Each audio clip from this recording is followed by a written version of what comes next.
So 4 years ago, I did this research paper called Future Trends in Leadership Development.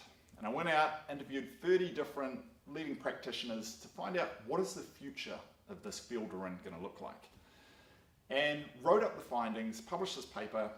I got really good feedback from all sorts of different groups except one. My friends in Silicon Valley said, yeah, that's really good, but it wouldn't work out here. And I was sort of like, really? But wouldn't it? Are you really that different?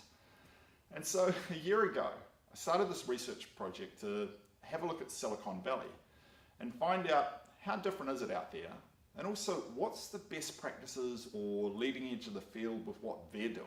Do they know stuff we don't know? First thing I found is it is different in degree. The pace of change out there is breathtaking. The threat of disruption is massive. And we're starting to see that with our other clients now as well. Out there it's even more pronounced. Culture is really treasured out there. Like they're all about their own culture and how do we nurture it.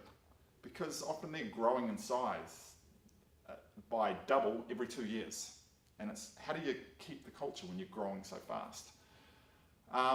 The sort of competition for talent is immense. Everyone wants the same people and the talent knows that.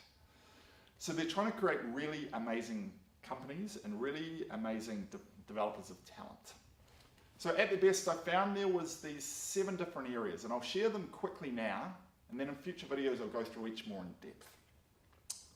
The first thing I noticed about best practices, they develop people through these heat experiences.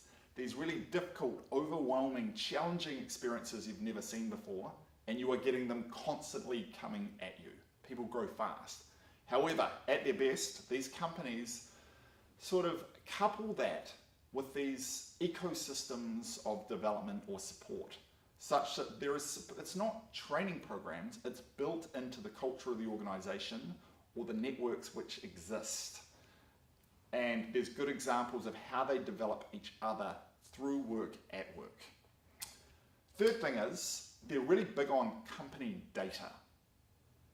The technologists love the idea of, can you show me some patterns in the data in our organization which can help me be a better leader?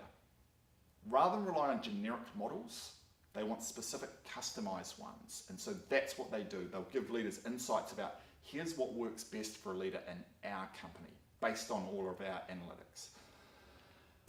Fourth thing is they develop leaders through these 3 circles. First, I mentioned those heat experiences, but then second, they give them all of these colliding perspectives, lots of different angles into their challenges. They love learning from each other. Help me solve my challenge, give me some perspectives I've never thought of before. And third, at their best, they build in these reflection cycles to help people learn. That one's often underdone. The other thing, they really focus a lot around designing for time-poor leaders. So that is design a lot of snackable content, very small bite-sized content, which can be consumed anytime. They are very context agnostic. Doesn't matter where you are, they don't design for that. You could be learning while on the bus. It could be in the classroom, it could be anywhere. It could be in a Facebook group. So they design a lot of snackable content and then curate it. The next thing though is they know that you can't do everything. They're dealing with massive complexity. You can't learn that from a TED talk on the bus. So at their best, these organizations create deep dive experiences and learning where people can learn to see in systems, learn to take on different mental models through deep dive learning and experiences. The last one is they put focus on how do we protect our asset, our greatest asset, which is our people. So some of the best practices out there we saw was giving people a lot of different tools to deal with the pressure and demand which people are facing in the modern workplace. So those are the big 7 things. What we'll do in the upcoming videos is I'll unpack each of those and give you specific examples of what does this look like in practice. Stay tuned.